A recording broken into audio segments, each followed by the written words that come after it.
Good afternoon, everyone. My name is Andrea. I head up the Marketing and Communications Department of Linnovate Partners. I'm based in Hong Kong, and again, it is my pleasure to welcome you all today for this seminar. It's really nice to be back in Singapore, by the way. Warmer weather. I think Hong Kong is getting warmer as well, but it's kind of different here. The vibe is different. Also, it's very nice to see people queuing up for coffee rather than RAT tests, right? So completely, we're back to normal, I would say. And yeah, it feels great to gather everyone here today. So today we will be discussing one of the most crucial aspects of investing in funds, which is the operational due diligence process. In this current landscape, operational due diligence has never been more critical. It is not a one-time exercise, but an ongoing process to identify new and emerging risks, assess the potential impact, and ensure we have the right controls and procedures to place and to mitigate them. So our distinguished speakers today will share their insights and experiences on the topic.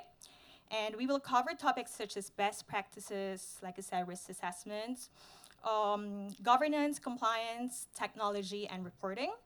And we hope that this seminar will provide you with a valuable knowledge and tools to enhance your operational due diligence process.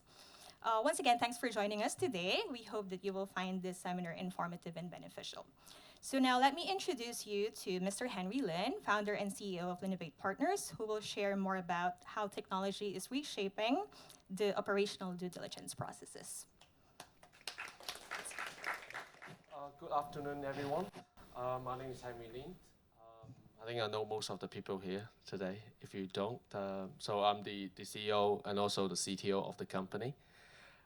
So thank you for joining us today to discuss the evolving world of the operational due diligence. Today, we are operating in a business environment that characterized by constant change and disruption, technological innovations and geopolitical shift, evolving regulations and new business models actually has transformed the industry. Rewriting the rules that compared to before is completely different. And for the fund industry,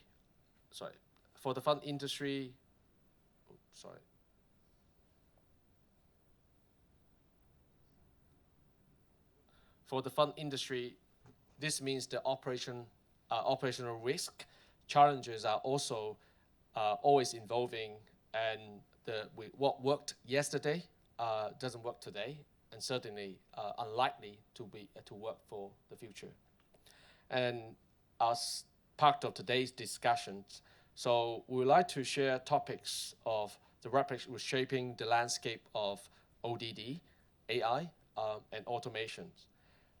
Over the past years, we find ourselves in the midst of the unprecedented digital transformations. I want to highlight a couple of key challenges for the ODD process. I would like to summarize in 4 points. The lack of standardizations. When we talk about the lack of standardizations, is we don't have a standardized template. We don't have a standardized questionnaires. Investors will have different template. GP might have some standard responses. So these things doesn't in line. The second thing is the limited access of information. So a lot of time the GP doesn't want to share a lot, and certainly the LP wants to ask for more. I don't think that is changing, and certainly that the LPs investors want more information. The third is the complexity of fund structures. So we have the VCC, we have the LPF, and there are other fund structures nowadays are revoking. So definitely we'll have more complex structure going forward. Resources constraints. So you have to find, to answer those questionnaires in the old days, and without naming, giving out the names, some of the GP in the old days, they don't answer ODD questions. They literally just say, I don't have resources to answer it. But now it's completely different. I will see every single GP will just say, hey, Henry, can your team help us to answer those questions? So definitely the markets are changing, not like before. But I see that's a good thing. At least we have more business. Okay, so what are the sort of how tech can change it? I would see, people talk about AI, automation. So we have been doing a lot of automation. How about AI? It's a hot topic people are talking about. So certainly, I don't think AI is going to take up my job or your job. I think AI will become a good tools for us. So a couple of things I want to highlight, when we talked about technology and how we can change the whole ODD process is the automation of data collection. I think a lot of GP nowadays are still filling in Excel information to complete the ODD. But that is in the US or Europe, there are certain software can help you to automate that process. So basically, they send you a link, you fill in the form, it will complete the ODD sort of information sharing process. Digitalizing documentations, put everything into investor portal. That's nothing new. But I think in the now a lot of GPs are doing more, and everyone pretty much they would like to have a data room to share the information. Reporting, LP certainly asking for more reporting. So they start to ask you, what reporting can you provide on top of the standard quarter report, the financial statements? Are there any additional analysis report you can provide?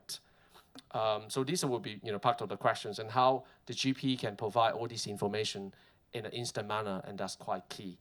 And the workflow management, and I think we help a lot of venture capital funds, and we see in the market they don't have a lot of workflow in place, which I think GP are looking to automate these processes as well to make sure they have the process in place, they have the information in place.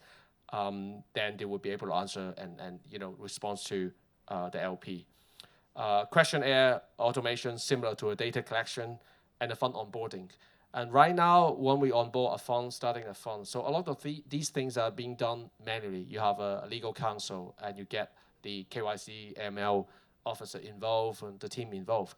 So there are some technology in the platform which you can complete, automate that fund onboarding. So signing the subscription document online, completing all the questionnaires online.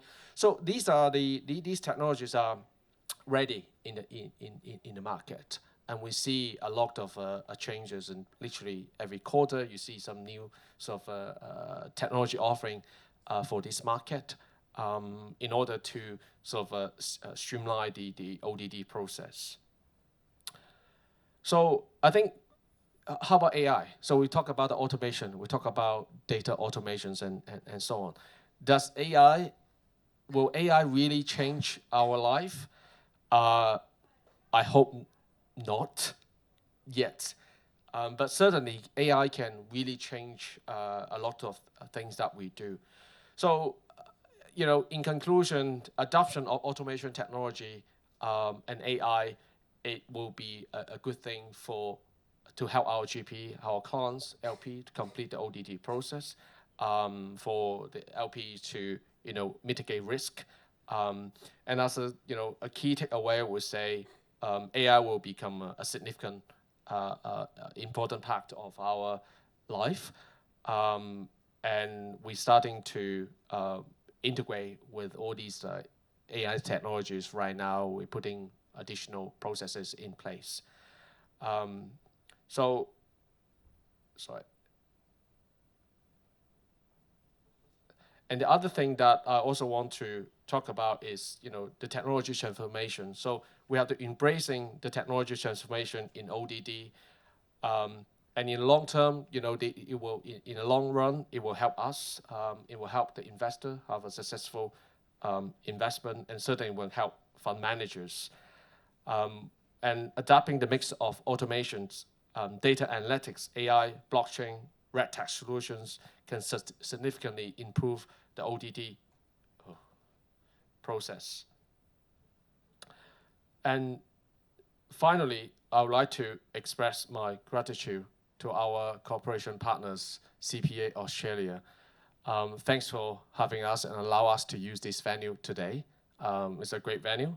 And of course, have to thanks for the experts, the panelists, to accept our invitation to talk about, share their insights experience about ODD process. Okay, so without further ado, I will let the panel start. So I hope that today's discussion will be meaningful, inspiring, and hope that can help on the ODD process going forward. Thank you.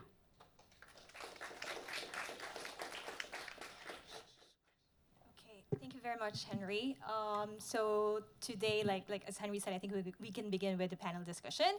So let me introduce Jordan Chung, Business Development Manager from CPA Australia, who will moderate the panel discussion about operational due diligence in a rapidly evolving business landscape. So Jordan, over to you, please. Right, good afternoon, everyone. So my name is Jordan. Thanks, Andrew, for the introduction. So I'll be the moderator for this panel. For quick introduction, I'll just introduce the 4 panelists, and then subsequently we can continue with the panel discussion.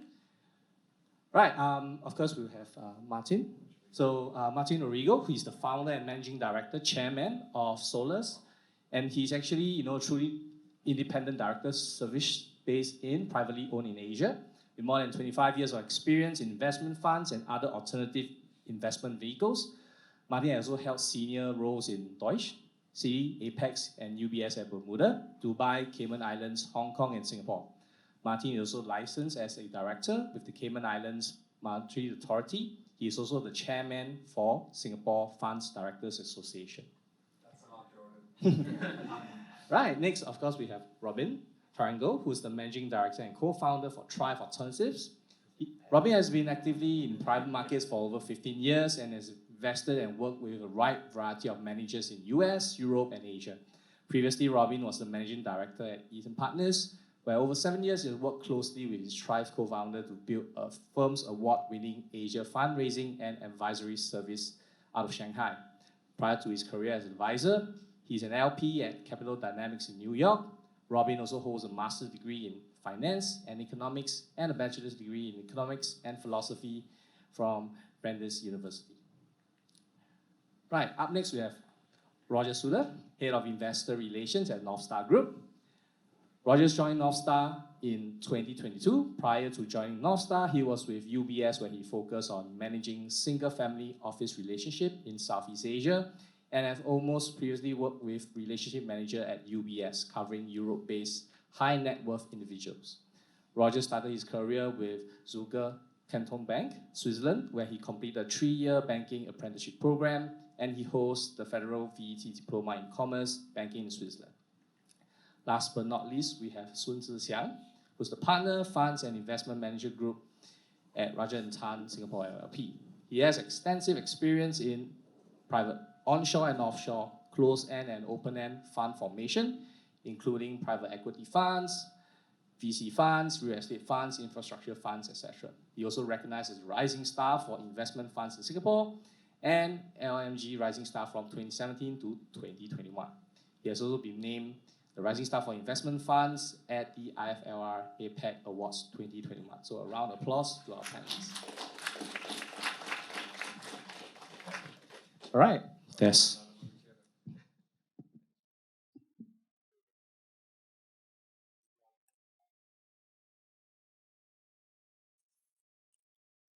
Right, thanks all the panelists for coming today. So, for a start, probably everybody wants to find out, why is there a need to do the ODD process, right? So maybe you guys can share with us some horror stories due to the consequences of ineffective ODD process.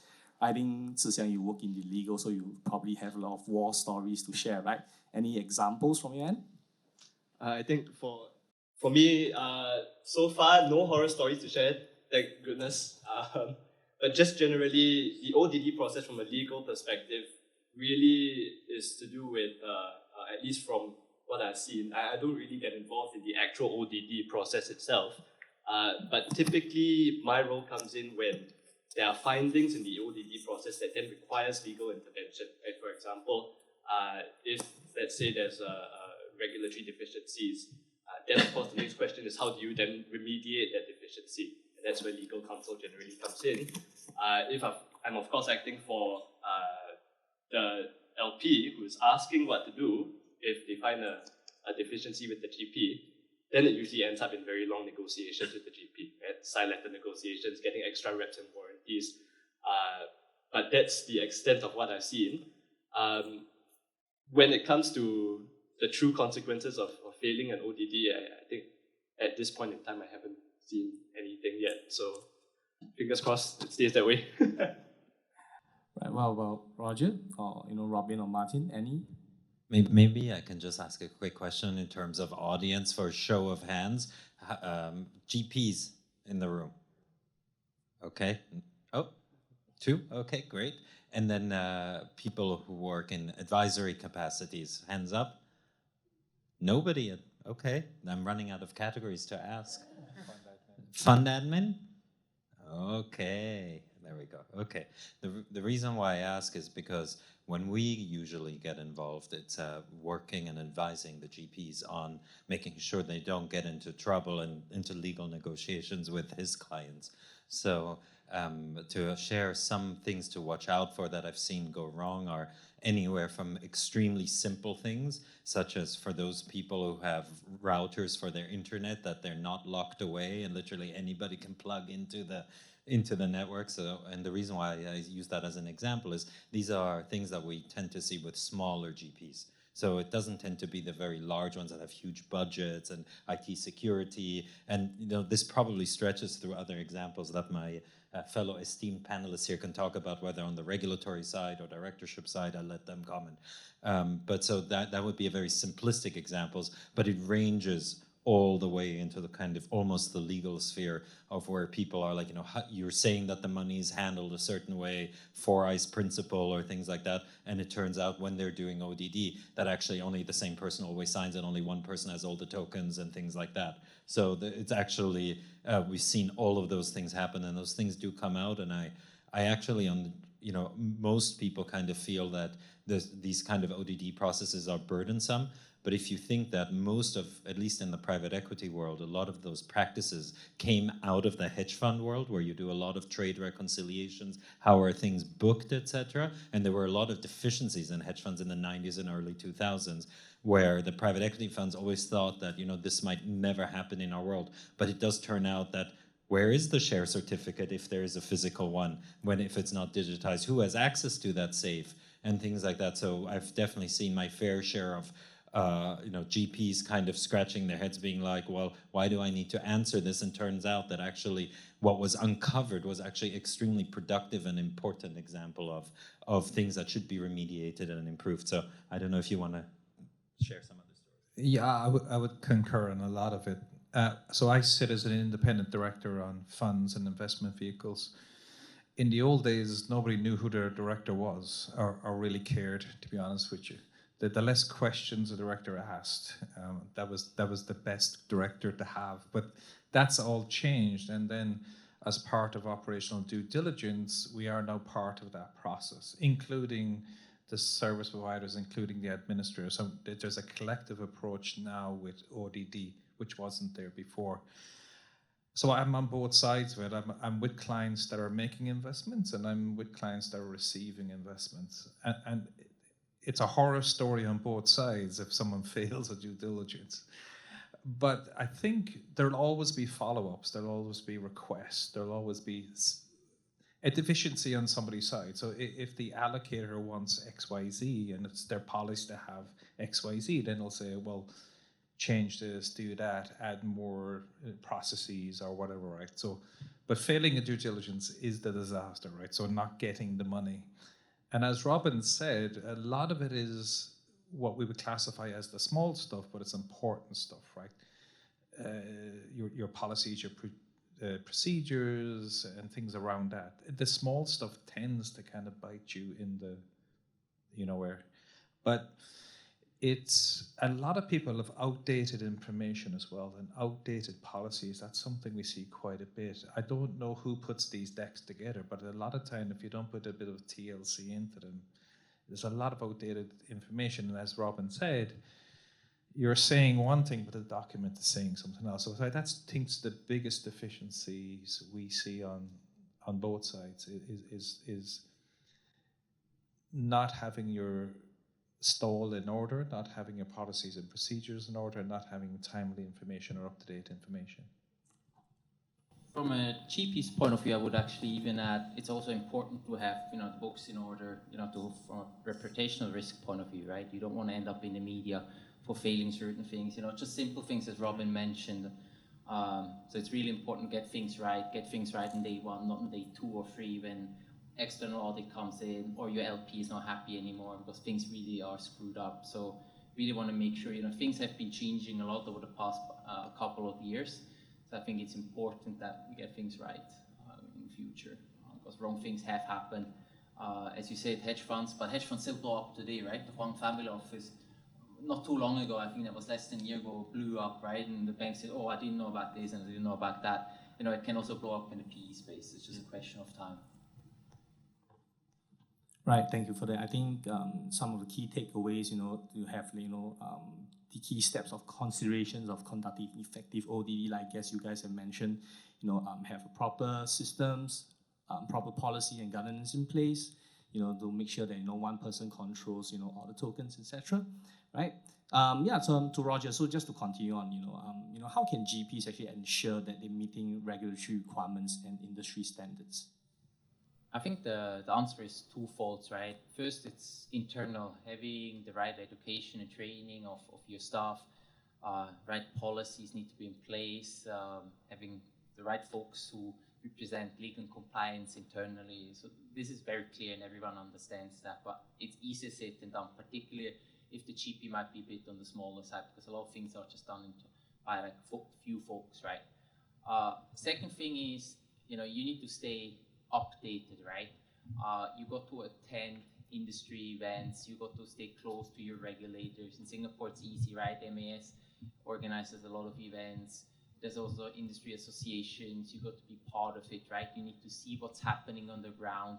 As a legal and compliance representative, you should not just stay internal, right? You really need to go out and network with your fellow lawyers, perhaps, right? With your regulators. Stay up to date, right? Listen to what your larger institution LP says. It's public knowledge that ADB is one of our LPs, for example. They have very high standards in terms of ESG, for example, right? Maybe that means you catch up a bit more frequently with your ADB colleagues, right? Ask them what are they expecting, because ESG standards, for example, in Europe are totally different than where they are in Asia, right? I think we still have a lot of catch up to do in this part of the world. So to conclude, it's both internal and external. Internal, making sure right policies in place, but also about the right, there shouldn't be a fear-based setup within a company, right? Which sometimes is a bit of an issue. It should be, people can talk to each other, raise problems, because sometimes junior folks don't dare to raise concerns, right? Whistleblowing policies, it sounds so easy, but is it really being practiced? I raise a question mark. I don't think so. It's always really being practiced. Maybe Zixiang is a different view from a lawyer's point of view, but that would be my 2 cents on this. Right, Zixiang, could you? And yeah, maybe just to add and completely agree that it starts internally, but cheeky plug for the service providers in the room as well, getting good, coherent advice from your external service providers, right? Whether it's legal counsel or even from the operational fund admin side, directors, getting an independent director to get on board, tell you what's wrong. Because sometimes if you're in it, you don't really see it, right? It happens a lot of times. And sometimes you don't want to reinvent the wheel. Things stay as they are when you're sitting in comfortably in your chair. Things don't change and you don't really realize what you're missing out. So yeah. Yeah, maybe just 2 fun examples about that I think are also, in one is kind of ironic and the other one is quite serious. I think one really positive development for everybody that's involved in any type of ODD is that actually I feel over the last couple of years it's kind of moved out of the legal sphere.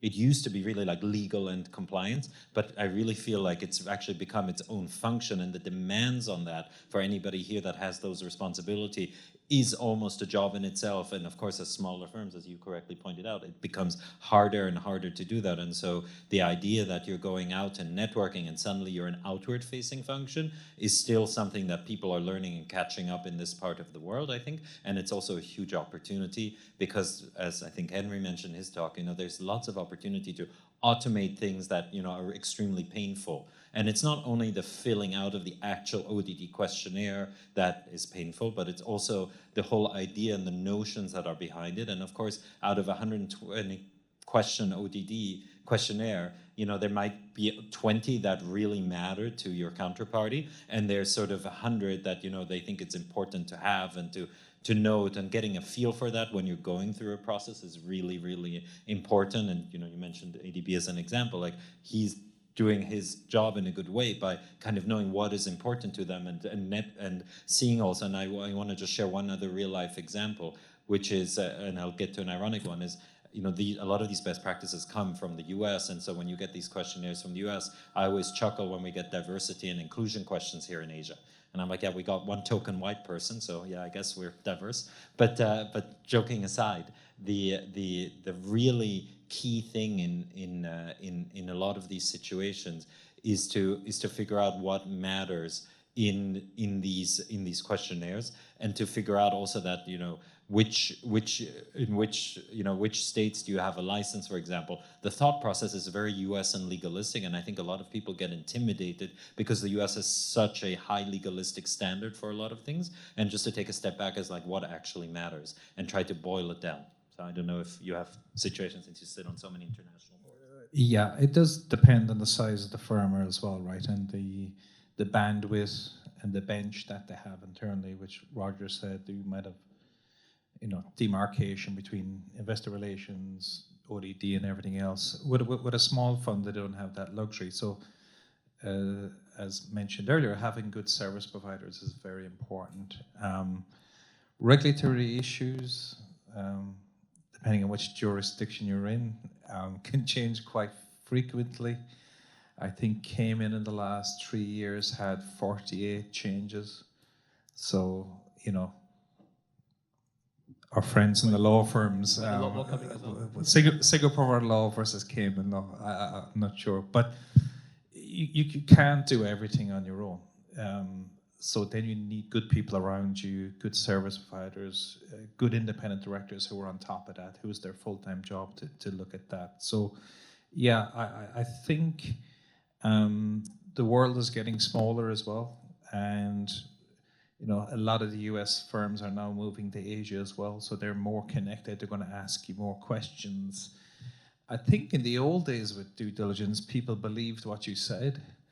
And they're not inclined to take your word for it anymore. So people are a lot more informed on what decisions they make as well. So, and they are more active in the region. So yeah, I think having a good ecosystem around you is very important. Maybe can I just add one more thing? Maybe one thing that might be interesting to some members of the audience is exactly to that point, is that we have seen especially on the LP side, a lot of people now have dedicated ODD teams. And one thing that I think is quite positive about that is that they're not coming in trying to find fault in order to terminate the investment. But they're coming in very much and like, okay, we know we're probably going to find things that are not up to standard and that you should improve. But, and I say this really positively, is they actually really care to improve whatever they find. And I have so far, and let's hope it stays that way, only encountered people who have said, look, you have a deficiency here. It's maybe not fixable in time for closing in the next 4 weeks, but we're going to come back in 90 days or 180 days or the next fundraise, depending how much time is required. And I think that is a really meaningfully positive change. And just having a constructive attitude in return, and this I think is a big change from the past, where we were joking before the panel, like you can say, I don't have time to answer this question, or why are you asking me this? More like, let me engage with that counterparty. You will extract a lot of benefits in addition to all the recommendations of other service providers or industry colleagues, I've actually learned so much from the people who are doing this every day. That has then made me better at anticipating what people want. And so engage in the process with a constructive mindset rather than a burdensome mindset actually makes a huge difference and really can bring a lot of positive learnings and change to your organization. You mentioned regulatory issues. Having a regulatory inspection scares a lot of people, but it really benefits them in an ODD process. And similarly, if you have an ODD process, it helps you in a regulatory inspection as well. So we've seen people benefit from on-site regulator inspections. It's brought them up the bar. So if those of you that are afraid of ODD or regulatory inspection, you should kind of welcome them, because one will benefit you on the other side later on. Yeah, and just to give an example, so for some of you who may know, in Singapore there's the venture capital fund manager regime, and that's generally a lighter regime.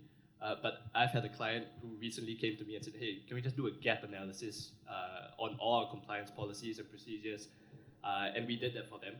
And then the next thing you know, the next month the MES does an inspection and they're well prepared, It's like, come at me. So it did help them very much, and almost no findings at all. But of course, with the regulator, there's always going to be one or two that they have to, I don't know, maybe KPI, check the box kind of thing. But generally, no findings. So that was a good process, and what it did help was that they could then wave that flag around, right? That they passed the inspection with flying colors. And then, of course, the other point that I wanted to raise to what Martin was talking about in terms of ODD being something that everybody is going through, and I actually have a question for the panel. Sorry to take your job. I've had a client come up to me recently. So we did the legal review of their fund documents. It's an LP, right? So he was looking into investing into a fund, right? And we did all the legal due diligence on all the fund documentation. We even helped with some of the ODD questionnaire. But he asked a very, very funny question. At the end of it, right, when and as you rightly pointed out, they're going to invest, right? They are coming to the table wanting to invest. And at the end of it, he had a very funny question. He asked, okay, now that we've done all of this, how do I know that the person I'm speaking to at the GP is who he says he is? I couldn't answer that. Because he was talking to the IR guy. The IR guy gave his name card, said he was from this fund manager, he's offering this fund, put money into this bank account, right? And his final question was, how do you know? I think as an LP, you got to know in person your GP, right? Yeah. So you got to know the founders, you got to know the senior management, the CIO, all the relevant decision makers. I think as an LP, if you start investing funds, you don't know the senior management, that's not a very smart decision, right? Obviously, there are very large firms out there, like, I don't know, Blackstone or whatnot, right? It's a bit of a different thing, but, if you talk about smaller regional funds, and you've only met the IR guy, I think that's not enough. I think that would have been my answer there. I can add to the horror stories. It's a real Singapore-based horror story. Luckily, not a client, but a friend, and I'm sorry that it happened to them, a GP here. He onboarded or convinced a pretty experienced fellow VC in another jurisdiction to invest in his fund.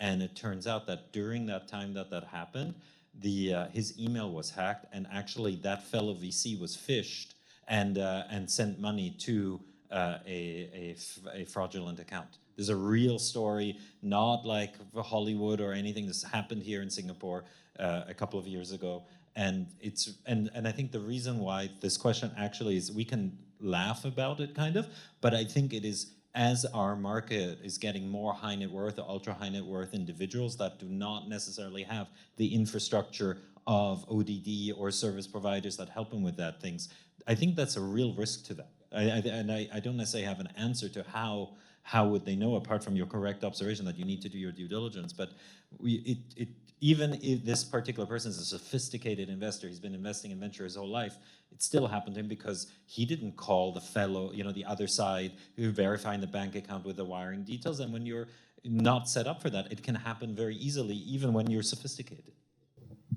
I think cybersecurity is a huge issue, right? Not just for this industry, but generally anything with numbers and dollar amounts involved, right?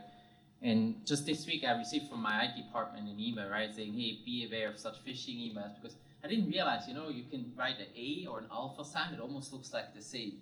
And you could, you can buy for, I think, $20, you can buy the email address. You just make that switch. And frankly speaking, you think how an alpha sign looks like and an A, well, it's pretty much the same, I tell you that. So, and it only costs you $20 a month, right? So phishing is a huge threat to many of us. So I think it's keeping up the good standards, doing lots more work, in particular for smaller outfits, making sure, enough money is spent on defense mechanism, right? I think not enough is done, and there's still lots of issues. I think there's still a lot of education required in that space. Sorry, Martin, you want to say something? Horror stories started coming back as we were talking, so I was kind of thinking, geez, some of these sound familiar. But yes, so our clients, it depends, they will only invest into other regulated fund managers perhaps, so then they have a license by the MAS. Just going back to your question about identity, right? So then they're regulated by the MAS, they can Google them, they can see their name. They will still do due diligence on those persons as well, right? We don't have to go too far back to talk about horror stories in an identification, because FTX was only last year, right? And that was like, operational due diligence 101 failure, right? And there was a lot of big institutions. So how did they invest into these things, right? And our friends up the road in the government put 400 million into them, right? And it didn't make sense anywhere in their documentation, right? It was crazy. So it still happens. I had a client invest in a Ponzi scheme. It was half real, half fake. And we did on-site due diligence. We thought we were great, right? Ooh, and we went on-site, we looked at the team. They had half a legal book and half a fake book. And they showed us the official side of the house, and then there was like Bernie Madoff type of stuff, right? 2 floors. So, and my client was invested with other people like Citibank and other institutional money. So it still happens, right? But I think FTX, there'll be a lot of fallout from FTX. There's going to be a lot of fallout from SVB. It happened after Enron. It after GFC. It happened after Madoff. Unfortunately, the service providers in the room, like myself, will be having to do more monitoring because of all of this, right? I think just to add on there, I think what is important is that they stop, like the service providers, right, or auditors, they should do more than just ticking a box. I mean, we look at Germany, Wirecard, huge, right? EY, I think, cannot do any business with any listed companies for, I think, 3 or 4 years. I can't, recall the exact period. But I think, everyone just pays the auditors, and I think they do good work. But I think, sometimes they miss out on the big pictures, I guess, right? You just check certain numbers, and there's so many numbers, I guess, to look at, and so many Excel files, and so many tabs in each Excel file, right? But I think sometimes it's missing out the big picture, right? Yeah, I think their disclaimers are longer than the reports. So they tell you they tell you more about what they're not going to do rather than what they are going to do. So they actually disclaim most of it anyway. But probably advise you now. Yeah. I have another horror story as well. Suddenly, everyone's the PTSD is coming back with all the examples, right? Yeah. So they had another client that invested in a telecom in the Caribbean, and it was run by the mafia. It was the mafia were the 3rd biggest stakeholder in this telecom, and it was a pump and dump. So they built it up, got everybody in, and then they left. But what was their tax jurisdiction? Yeah, Cayman Fund. Yeah, I think, in terms of sum up, I think a lot of the times, service provider auditors, sometimes they do get complacent as well. And, they are just, just thinking about checking the boxes. Sometimes I think a lot more additional background checks have to be done. Sometimes they claim to say who they are. until it's happened too late as well. Right, so definitely there is some of the challenges and risks we will continue to see, in the future as well. Frauds are getting more innovative, such as phishing, and cybersecurity is definitely one of the main concerns in terms of challenges as well. Yeah, so moving on to challenges and risks, maybe to Zixiang, you can elaborate more on, how ODD findings actually impact, deal negotiations and structuring as well. If there are ODD findings that are, negative findings, then I think first and foremost it delays the entire process, right? It delays your deployment process. That's the biggest hurdle, or rather the biggest drawback for anybody. That delay causes all sorts of problems, right? It could be your IC decision could only last till a certain period of time, so it becomes a time issue. It could result in missing the boat for this particular closing, and then you move on to the next one, at which point in time you're paying more money, right? More equalization, more everything else. That's probably the biggest, most impactful in terms of economics and financials. That's probably the biggest drawback when it comes to negative findings on an ODD. The others are really, well, to be honest, I'm probably the most irrelevant person on this panel because it's not named legal due diligence, right? It's operational due diligence. But if it were legal due diligence, I think the other key point to note is really that when you're doing legal due diligence of the fund documentation, or if you uncover operational deficiencies through your due diligence, a lot of times it ends up becoming something that goes into, let's say, your site letter, right? Whether it's additional reps and warranties, getting reportings, notification requirements, a lot of it ends up being thrown into the site letter, and that's how you deal with it, right? One of the issues I found with that is that, well and great for the lawyers, right? We get extra work, we charge more hours, we spend more time on the site letter, that's great for us. But operationally, I think it's important that everybody think about how that affects you as an organization, right? Because just throwing things into the site letter and getting these reports from the GPs sometimes doesn't really help that much, right? What are you going to do with the reports? What are the consequences if there are any future deficiencies, future defaults? I think that's the key issue at hand, right? And I think I'll let my fellow panelists. I'm the second least relevant. As an independent director, I'm just below you. So I think the challenge and the risk, as I said, after FTX, after SAVB and all of this stuff will be regulatory changes. I think trying to keep up with those regulatory changes and then the demands from the investors to make sure that you comply with these regulatory changes is going to be a challenge in the next little while. From my side as an independent director, my clients invest through a vehicle, be it a fund vehicle or an SPV or whatever. We don't do direct investment as an LP.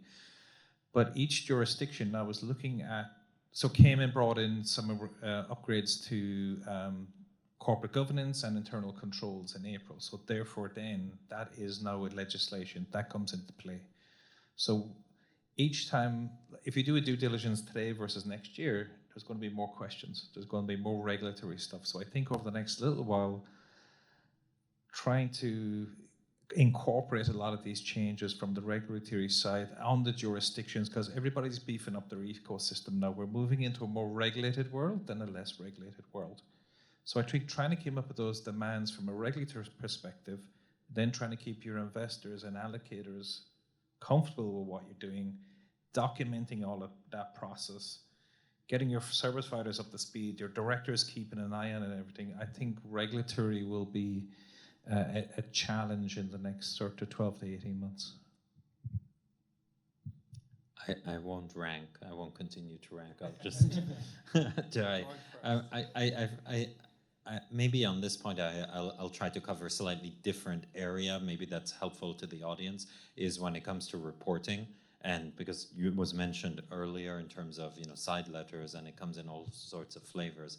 And I would say one thing that we're hearing a lot on the technology side of our business is that people actually, and this is a change and it's coming slowly, but as there's generational change also, people are looking for more self-service options. They recognize that they cannot write every permutation of every report into a side letter, or that also GPs, even very large ones, don't have an unlimited ability to produce never-ending types of reports on a regular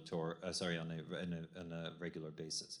So I think that is an area where technology is starting to change the game in a positive kind of way, that people sort of are looking. I think the challenge, and I think Henry mentioned this in his speech, that there's just no standardized tool for this, right? So like everybody either has their own tool or they make kind of raw-ish data available so that you can slice and dice it the way you want.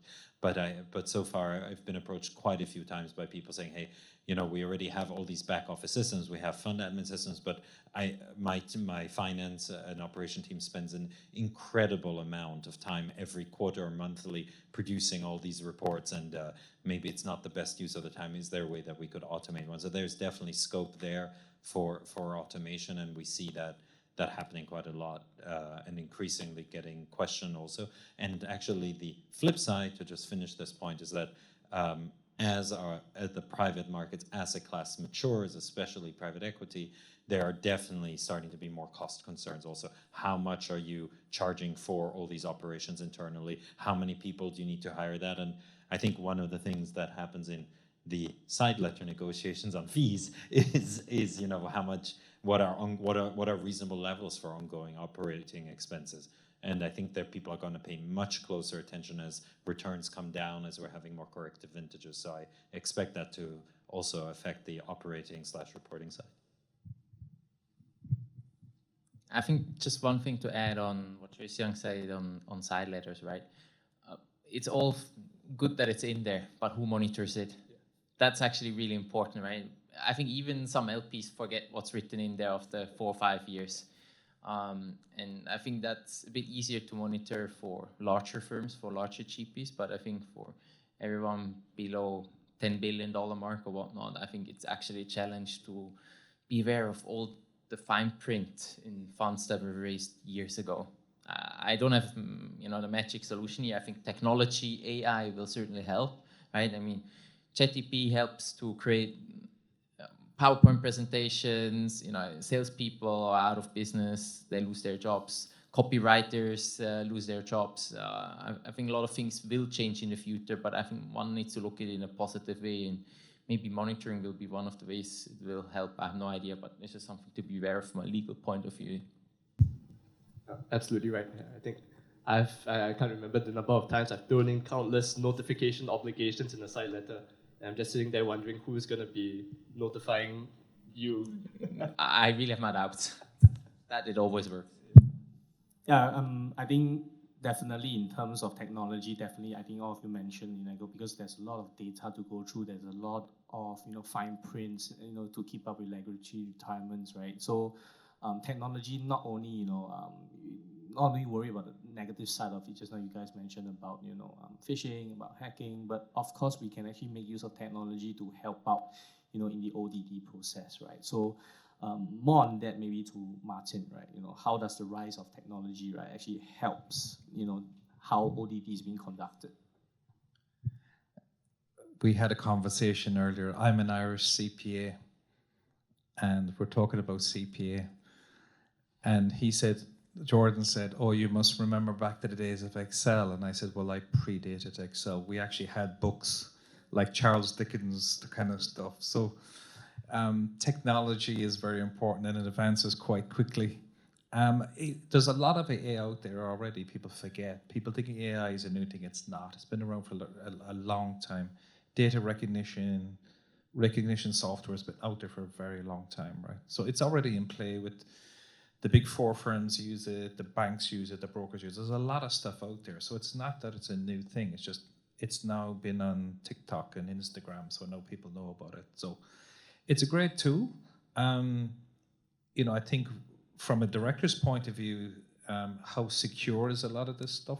So it's, you know, getting to know your vendor and what they're actually doing, and I wouldn't blindly go into a lot of this software. I'm sure it's fantastic, but who else is using it, right? What other financial institutions are using? What other managers are using, etc. Right? So, on the directorship side, there's some very good stuff out there around board meetings, recording board meetings, transcribing and stuff which wasn't there before. That's really good.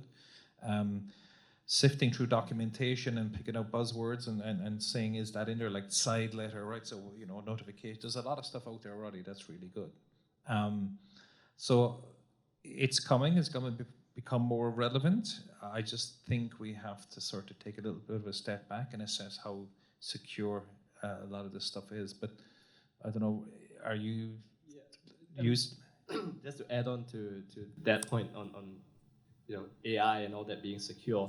So Rajah Tann has Rajah Tann Technologies, which is a subsidiary of R&T, where we have been exploring using AI and different new technologies to improve legal services, right? And of course, looking at side letters and all of that is one of them.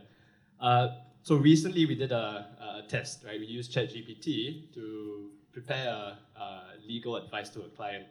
And what happened was a near perfect legal advice. Right? It was drafted beautifully, very eloquently. It has case citations and everything in there that you would expect from a legal opinion. When we got an associate to go through that legal opinion and to check all the citations, we found out that all of it was fabricated. Everything was, it looked like a proper case, who versus who in the High Court at what year. And then we checked that citation, it was completely false, right? There was no such case. And we didn't believe it, right? So we got another person to do it, same result. No such case. I guess it goes to accountability, right? When we start using AI, and this veers into a little bit of a legal question, when we start using this and putting new technology into our ODD processes or into any other process for that matter, who do we hold accountable, right? Is it the software engineer? Is it the manager using the AI? Yeah. The owner, I guess. The owner, yeah. So enforceability is likely going to be an issue, right? Where do we put the blame if anything does go wrong? Well, just on that, I got asked the question, do I sue you as the director or do I choose the AI, right? Do I sue? So there's these questions about accountability. Who owns it? Who's got the moral code on it? Who do you sue if it goes wrong, right? So there's these questions coming up. I mean, just a show of hands, I'm curious, apart from using ChatGPT to summarize emails or to do things like that, whose organizations are actually similar to what Zixiang was mentioning, developing AI or using AI? Just curious. Okay, we got one, we got two, okay. Okay, so that's quite interesting. The reason is, like many things, like there's a lot of hype and a lot of positive excitement because GPT-4 is again a step function improvement to what was possible before, and the quality of the writing and the artificial intelligence is quite impressive. But when you then actually start to apply it to business cases, whether it's law writing or things like that, I think where there is opportunity, especially in sort of that impacts a lot of what all of us in this room do, I think you can train these models in a private way to actually only cite real cases. So these things are true risks and we have to be careful with it, but actually the ability with these new models to just use precursors and other things like that to get them to use real information. Like, for example, one thing that was mentioned is software for completing DDQs, right? Or operational DDQs. You can actually feed the models about 1,000 to 2,000 questions and answers or terms or things you wanted to know. And actually, it's quite good at then making sensible suggestions of what an answer might be to a question that is not exactly the same or similar, or doesn't even contain a keyword. And there are things that I think are all coming that I think are extremely positive because it'll allow you to focus on much more of improving the things that you want to improve, doing the things you want to do, as opposed to creating documentation. And I think the same, I think all of these blog posts or social posts about that there will be no lawyers. I think it's great clickbait, but I think the opposite is true. I think the lawyers will do will be able to do much more actual work, as opposed to picking an associate. First thing they do is pull examples from 10 different cases, right, or precedents. So I think it's quite positive, and I think there's also in Singapore quite a big commitment to making this happen and funding such things. So to the extent anybody in here is interested in that, I again urge you to look around in Singapore. There's really interesting things happening. Yeah, I think in terms of AI, a lot of people's mindset would be like, actually AI actually replaces the current function of your role. But I think, even for lawyers or, fund admin, GPs, LPs, the shift of the job function and the nature of the job function will continue to evolve, right? Using AI as a tool, or rather than just being scared of AI, right? So, other than technology, right, one of the, upcoming trends and emerging trends we see, of course, is in terms of ESG and ESG reporting, right? So maybe just a question open to all. So, what are the key factors, actually to consider when evaluating corporate governance and ESG practices in the ODD process? Right, so you can start off first. I mean, the funny thing with ESG is that everybody is passing the buck around.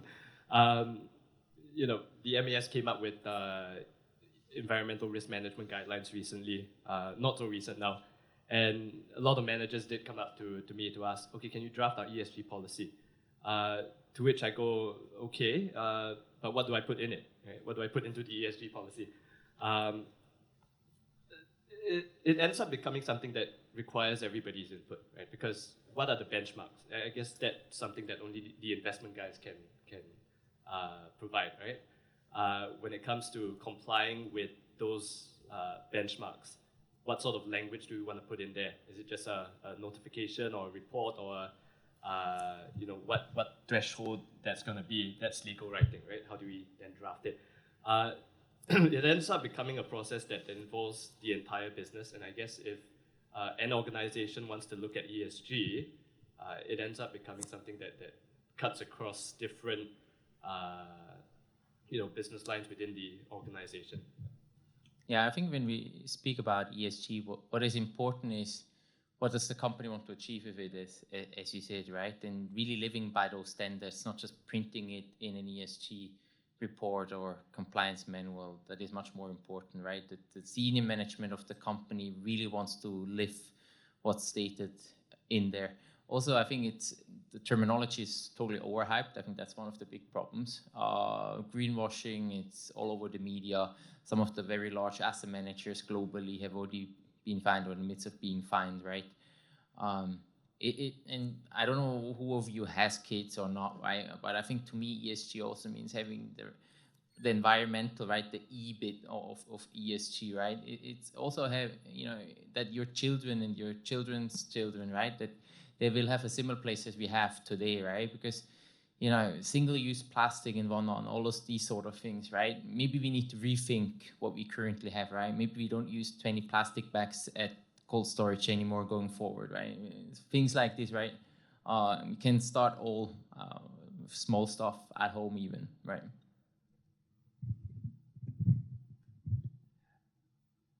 There's a lot of terminology being thrown around, and ESG. So a lot of people are very familiar with the E and the S, but not so much of the G, right? And that's where the governance comes in, and the independent directors and stuff like that. And we were chatting earlier about who actually knows what's going on, right? I mean, what stage are we in it? A lot of people just don't know what it is. Even so I'm a director on an infrastructure fund for one of the banks here. And they got third-party ESG firms to come in about omissions and everything else. And we didn't know what they were telling us. I mean, it was like, is 6,000 tons per whatever? Is it 9,000 tons? Is 6,000 good versus 9,000? We weren't sure what that meant. So there's a lot of education to be done. The regulators are trying by bringing in certain policies and procedures. Hong Kong went first and Singapore came later. But I think, there's a long way to go, right? Obviously, Europe and the US are probably slightly further ahead. But I don't think a lot of people are up to speed on it. How are you finding it in your sort of frame? Well, the reason why I'm kind of smiling is because I'm reminded of that, and you said that the US is kind of ahead, but I don't know if you guys follow the news. There's certain states that are now, like Florida, that are preventing their pension funds from investing in any managers that follow an ESG mandate because they think it's negative for returns, and they should be purely returns driven. I'm not supporting that. I'm not condoning it. I'm just saying that, imagine you have one LP that's asking you to have an ESG policy and the other one doesn't. I think the part of the greenwashing that we're seeing, I think we're already like a little bit past the peak now on this. I think there's a lot of excitement, particularly around decarbonization specifically is a word that a lot of people get excited about. But to look at it more from an operational point of view, I would say that it's hard to put a percentage on it, but I would say out of the smaller GPs, sub $1 billion of AUM, I don't see many people having very advanced ESG policies, or if they are not an ESG specific fund, obviously, then that's a different story. But for people who are general funds, they try to explain in more nuanced terms what it is that they're trying to do for the planet, for your kids, or things like that. Unless, of course, you have a DFI as an investor, and then you have no choice, and they will tell you exactly what reports they want you to fill out and to comply with. But I would say is the nice thing is that a lot of people like to publicize what they're doing on the ESG front now, and so you get a lot of glossy reports. So there's way more public information now from even medium-sized private equity firms on LinkedIn now where you can read their ESG reports, and if you're a smaller manager, look and see like, oh, they did this, could we adopt this, can we adopt that, and pick and do something. I think is always better than just saying no, we don't do any of it, or let's try to pretend we do all these checklists of 20 Excel pages for what purpose. So I do think that we're getting, I think, to a more rational place in where ESG is used. But therein lies certain other risks as well, right? The more you start to publicize and the more you start to say that you're doing ESG, and this is something that we see come up a little bit more often now, is that there is always that potential for misrepresentation. Right? You always say that you're doing this and that for ESG, but whether or not you actually are doing that, or whether it ties in with your policy, that's entirely different. So yeah, maybe one real example is and this has definitely more come up on the investment side rather than the operational side, is how many investments have you turned down due to ESG factors? You can skip the entire rest of the ESG report after you've heard the answer to that question most of the time. Yeah, I think because ESG is still a very infant stage, every countries have their own frameworks and regulatory requirements, and it's still something that's very new. And because people of the hype, sometimes they just jump right in, and they don't even know what they invest, right? So I think probably there needs to be a standardization in terms of frameworks, before people can start getting into it. Yep. That's where I was going to go. The MAS is looking at a green label. Greenwashing. There's about 15 different labels now you can look at, whether it's sustainable, renewable, green, whatever. Pick one that you can use. People are going for the least path to resistance and get themselves a label and tick, we comply with whatever label that is. Singapore, the government, the MAS is looking at a green label whereby they'll pick a base, the most reputable one they can think of. They're currently looking at UNPRI as the base, and then they slap Singapore Inc. on top. And then that will be seen as a credible label that people can use. So until then, there's no real consistency, right? You can pick a label that you suit your portfolio or whatever. Just speaking of UNPRI, because it's a very common standard these days, I had a call with them about 2 weeks ago, and so I asked a question, well, I want to know the ratings of all the managers who signed up, and say, well, we can't publish that. I say, we talk about transparency and whatnot, blah, blah, blah. Oh, sorry, we can't. It's legally not allowed. In today's world, I thought we are so transparent, but they don't even want to publish it, right? And I say, well, you're so strong, right? Everyone wants to be UNPRI these days. Surely you could use that power to obtain acknowledgement from, your signatories to publish the rating, right? The idea is that we know how good they are. That's it. Oh, sorry, cannot. That was the only answer I got from them. I don't know your 2 cents on it, but I find it a huge joke because, you know, the asset managers pay huge amounts to them in terms of fees annually, and the basic up becomes, to some extent, in my opinion, in some farce, right? Just about fees and marketing. It doesn't really improve the world. Yeah, thank you. So I think we talk about ESG and technology and some of the challenges that you face. Probably another question to the panelists is, what are the other kind of emerging trends that you see, impacting the ODD landscape in the coming years? We mentioned it earlier. I think diversity is certainly more prominent now.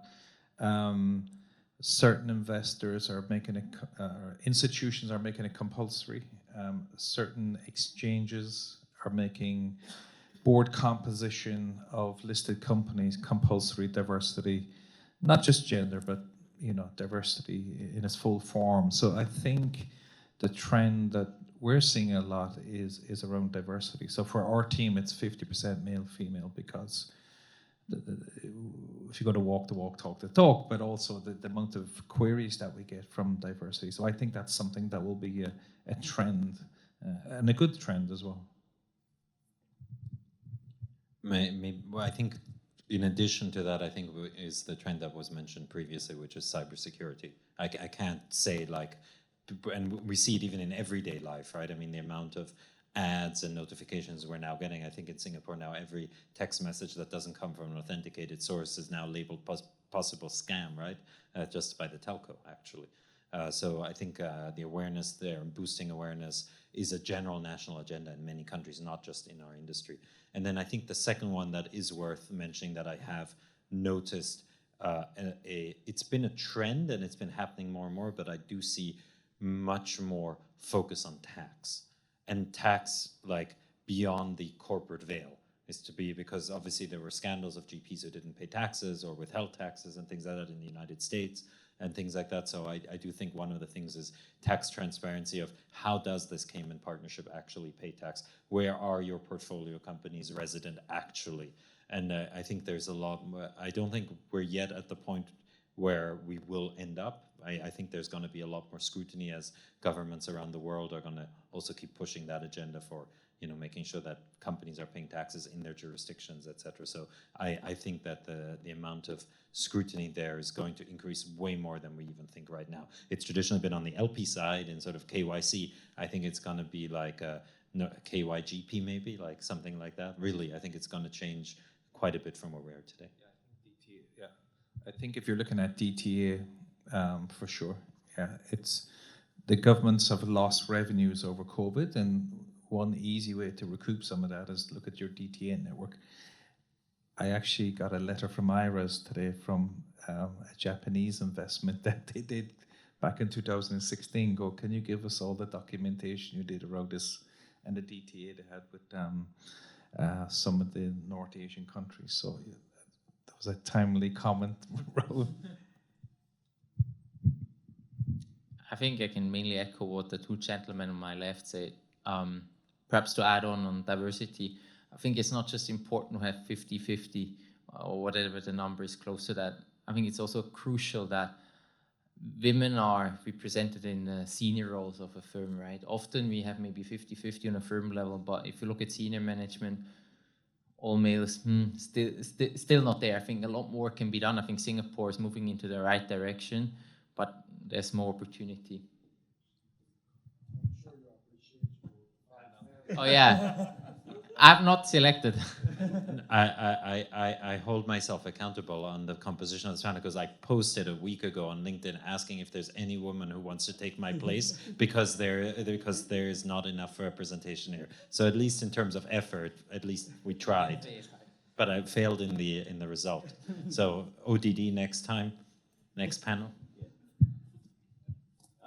Yeah, I guess just to round it off, I think one of the other potential areas of further scrutiny is probably counterparty risk, right? With SVB and all the issues around that. we're already seeing a bit of that come up in some of the clients that I deal with. So yeah, counterparty risk. Right, thank you, panelists. So I think in terms of diversity, changes in demographic, in terms of tax, in terms of the counterparty, these are some of the emerging trends that we also will see, affecting the ODD process. Right. Now it's more of a Q&A segment. So right, since we have the panelists here, anyone on the floor got any questions? You want to know about the ODD process, what are the implications? Please feel free to send in your questions. Right. Thank you. Sorry, it's me again. My name is Florian. I work in a technology company. The question I have for the panel is, you shared horror story. Thank you very much for that. You raised a number of issues you are currently as a group facing, some of the solutions with AI, with technology that exists. You also at the same time mentioned very often Excel spreadsheets, which means that the technology exists, and it does. There's a lot of solutions that solve all the problems around due diligence, around automation, how you share data, how you manage data, how you only manage the changes in circumstances, for example, instead of redoing everything every time. But clearly, or at least I assume, adoption is not there. If you're still using Excel, it means that you're not using the technology that is available to you today. And my question to you is, why is it not adopted? Is that because firms are too small and therefore they perceive as an additional cost? Might or might not be. Is it because it's difficult to change, because they don't see themselves having the time? Any other reason? But why is technology that is readily available, that is efficient, not necessarily adopted by the industry? Can you just... Okay, I don't know if this one's working. Okay, I'll just project the voice then. I want to ask a follow-on question. You raise a really interesting question, but is there any more specific subtype of industry that maybe you're in that we can maybe address the question a little bit more detail to, because it's quite broad, speaking generally. So is there any particular area or topic that we talked about the application of technology? Sure. You can go around due diligence questionnaires, for example, where you can automate the way you collect the information, the way you structure it, you share. You can go around reporting. You said that reporting was a nightmare. It's not that difficult to automate, and especially to use what you have done in the previous year and -1 and -2 to calculate. You can check. There are ways to triangulate the information you're using to make sure that there are less mistakes, i.e. the maker is automated, the checker is coming. So typically, let's say questionnaires and reporting, for example. Okay, so thank you for that. That's really helpful. So I'll make a start, and please add in. I would observe the answers to, I think, your question are generally in expertise and adoption.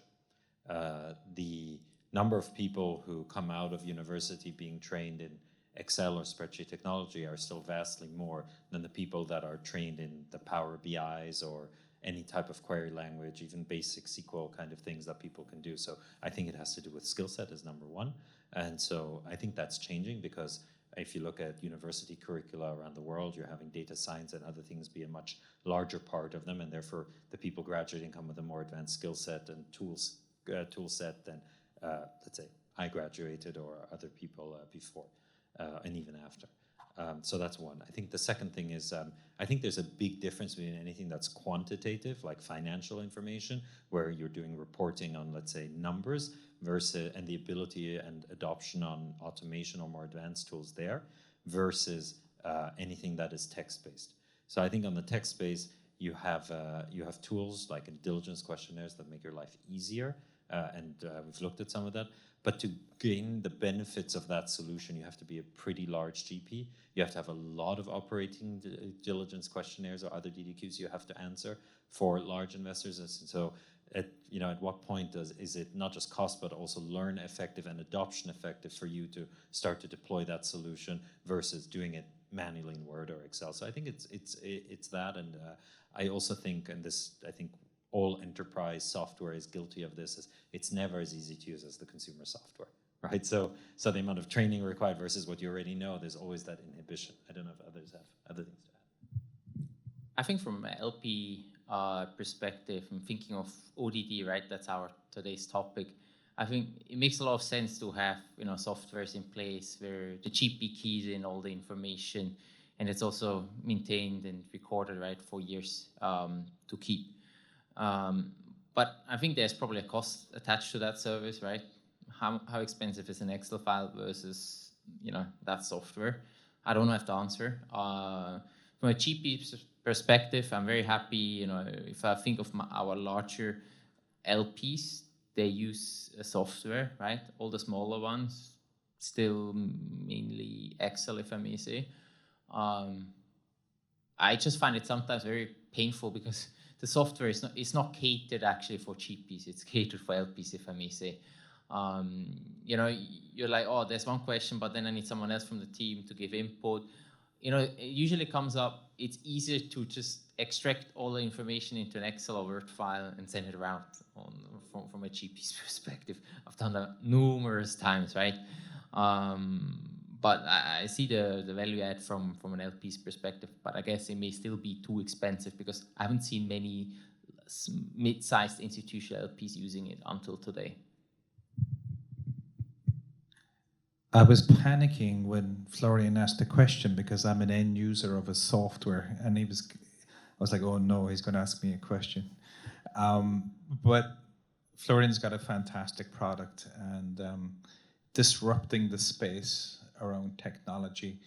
I think there's always been a misconception that software is expensive. And it was historically because it was server driven and you needed teams to maintain it. Now we're moving into a cloud, we're moving into AI and everything else where it's less expensive to use. The person making the decision around the software is probably a little bit too old and a little bit out of date. So then that's why we're getting new staff in, younger staff in that are more in tune with the market, dealing with your service providers like Linnovate and everything else, which are very tech driven. So maybe the fear factor will start going away, right? But the MES is also bringing out a new grants, $400 million in grants, front, middle, and back on technology. And they're going to turn around and say, well, we gave you back office grants, we gave you middle office grants, we gave you front office grants, and you're still using Excel? What's that all about? We gave you the money. Why is you still using Excel? So I think the industry will change. The regulator will force people to use it. Younger people generationally will bring that skill set in. The service providers will look at it as well. So collectively, I think it will change. But people stick to what they know as well, right? So Excel. But I think the fear for a lot of people is expense. But I think we're starting to figure out that that's being disrupted as well. And thanks for not asking me the question, by the way. Actually, yeah, one very specific thing that just came to mind that also partially addresses, I think one of the biggest changes that we're already seeing, and it always starts with the VCs because they're the youngest and the most agile, if you will, in terms of organizationally, generally speaking. We're starting to see really a lot more adoption of low-code tools and things like that. And I see people building very cool things in Airtable or on Monday.com that in the past would have taken a development team, several months or a year to build. And it, of course, it's not 100% what they want, but if I think specifically on due diligence questionnaires, I haven't seen a lot of the demos recently, but the things that I saw a few years ago, to your point, it just felt like something that was a very expensive form filler. It didn't feel like, you were getting the benefits from the technology. It just was, this is good for me. If I'm the LP, so I'm going to send it to GP, but it didn't feel like there was value that you were getting. And so I feel to another angle I think I might add to that is like making sure that everybody who is touching your software is benefiting from it, right? Not just, it is an audit tool that you have a timestamp on or something like that. I think again is going to change generationally in the financial services world and in the alternatives world that people will need to adopt and will continue to build things themselves and with low-code tools that they want.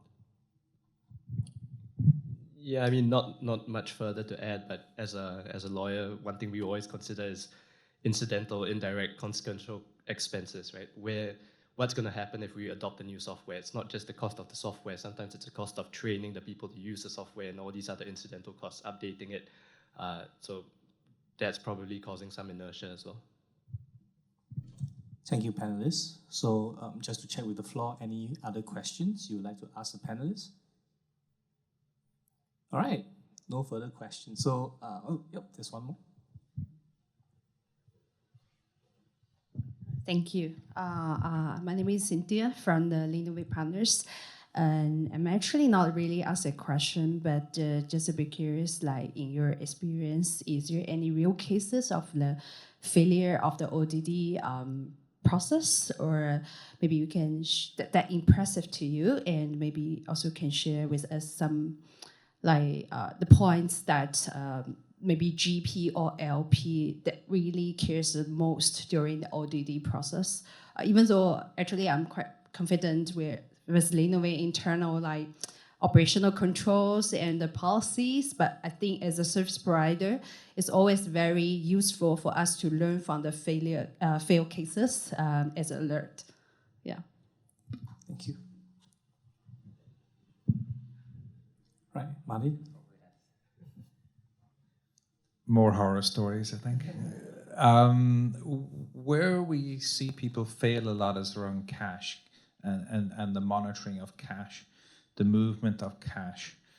A lot of people are fixated on the portfolio, which is great, but cash control on due diligence. I mean, people are giving you money, so what are you going to do with it?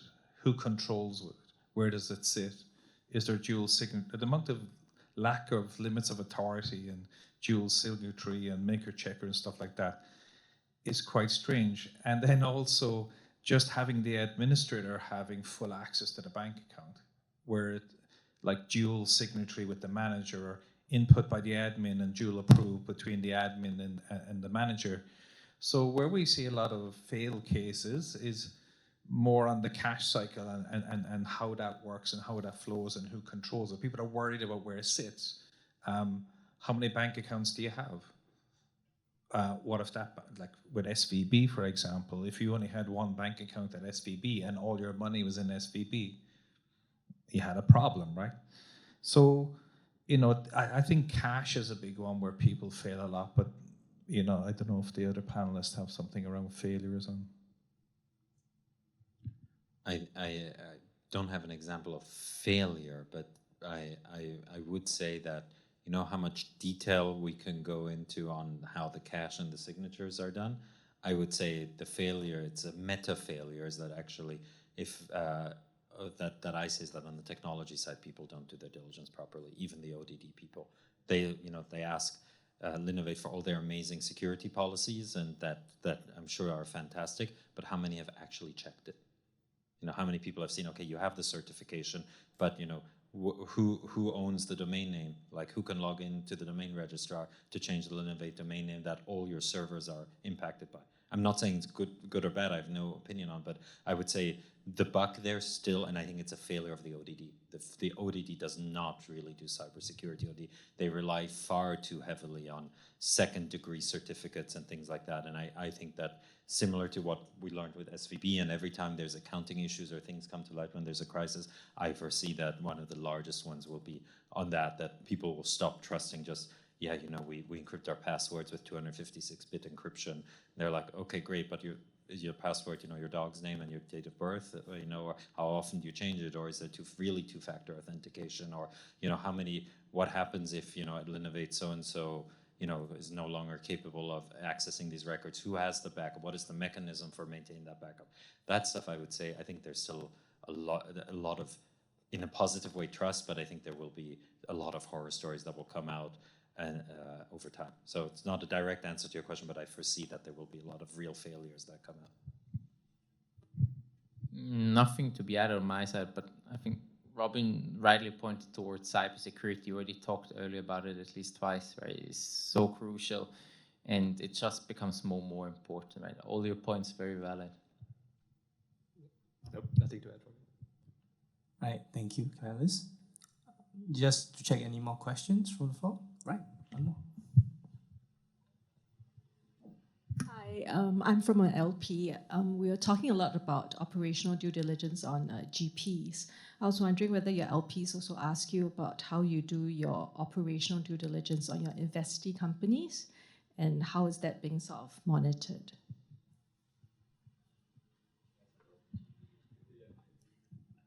Rajah? I guess I'm the only GP, and yes, they do ask, right?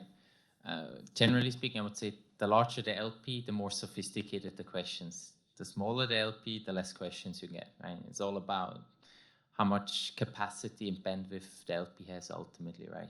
If it's a small team only looking at your fund, I mean, there's only so many things they can ask, right? But if you're the size of a few $100 billion, you will have separated teams, right? One doing ODD, LDD, FDD, right?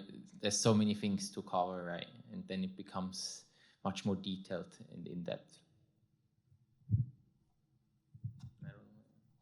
Maybe from yourself, since you work with GPs. Yeah. So I guess for the GPs that I've worked with, when it comes to doing due diligence on their investee companies, especially for Singapore managers, there are certain requirements imposed on them already from the MAS, right? We have, we talk about enterprise-wide risk assessment, right? Not just covers what they are doing, it also covers the products that they're managing and the asset classes under those products, right? So there are regulations in place that require managers, at least in Singapore, to look at investee companies with a little bit more scrutiny. But absolutely agree with your point that sometimes there are gaps when you're talking about managers in jurisdictions that are not as well regulated. And actually, even in Singapore, technically, for example, say the AML notice on managers, it doesn't apply to conducting AML on your investee companies. It only tells you to conduct AML on your investors, right? So there are slight gaps, right, which generally fall through the cracks. So yeah. Even the big ones can have issues, right? I mean, the most famous one mentioned by Martin at the very outset, right, with FTX. I think to some extent it might also be sometimes form of fear of missing out, right? Everyone wants to run to a certain company or sector to invest in, and they miss the big picture, I guess. I would just say, having seen a few cycles where such things happen, is let's also be fair to the people that they've probably diligenced a bunch of investments that they didn't end up doing, and therefore didn't lose money on lots of ones that they've invested in that they've made a lot of money. And so it's easy to kind of grab the headline and it is a failure and it must be addressed. And I think but to your point about doing the due diligence and sort of ODD, I think one thing that we've consistently seen as we've worked with GPs in Asia compared to GPs in Europe and the US is that the LDD part is usually done quite well. Even FDD, if you're hiring like a decent auditor, usually a big four, usually at least done to standard. Whether the content is worth what it says is again a different question, but they do it. And then when it comes to the ODD part, it becomes, I think, to be really fair, it becomes very challenging because I think, as most of the people know in this part of the world, most of the investments are minority investments. So the amount of access that you have and the amount of access that you're given, the amount of time that you're given, depending on the industry and the sector and the cycle in the economy, I definitely think that there will continue to be improvement there as our asset class matures out here. And I do think that managers are also understanding more risks. And I would say we're sort of in the second or third generation now of GPs that run businesses and investments here, and they've learned from the last cycle, from the kind of the mid 2000s vintages to early 2010s vintages. I think the processes are very improved, and I think it's always step function. I think there will be again after this a step up again, and also, to be fair, it also has to do with the counterparty. Just like we were talking about LPGP, there's also a portfolio counterparty. How much can they swallow to do and help you if they are a small to medium sized or very quickly growing business? So I think and you don't want to, not just for FOMO reasons, but also at some point you have to make a decision, and you'll never have all the information that you want to have, no matter how much time you spend. Yeah, I would agree with that. And then also back to Roger's point, it depends on the size of the GP and the underlying LP as well, right? I mean, the largest GPs have investor days which then can be broken out into due diligence and different segments. So there's an opportunity for the LPs to sort of engage with the GP and sort of subgroups and separate meetings and things like that. In Singapore, if you're claiming tax incentives under 13O, 13U, particularly under 13U, you have to have quarterly oversight meetings. So that's a process where there is oversight, and that's, as a board member, we sit down and we go through, the portfolio managers present to the board, and we go through that. That can be shared with the LP if they wish. So it depends on the size, depends, you know, on the tax incentives, it depends on DTA, how much documentation is there. But yeah, we do get asked a lot by the larger LPs. They're very active in requesting information. Thank you.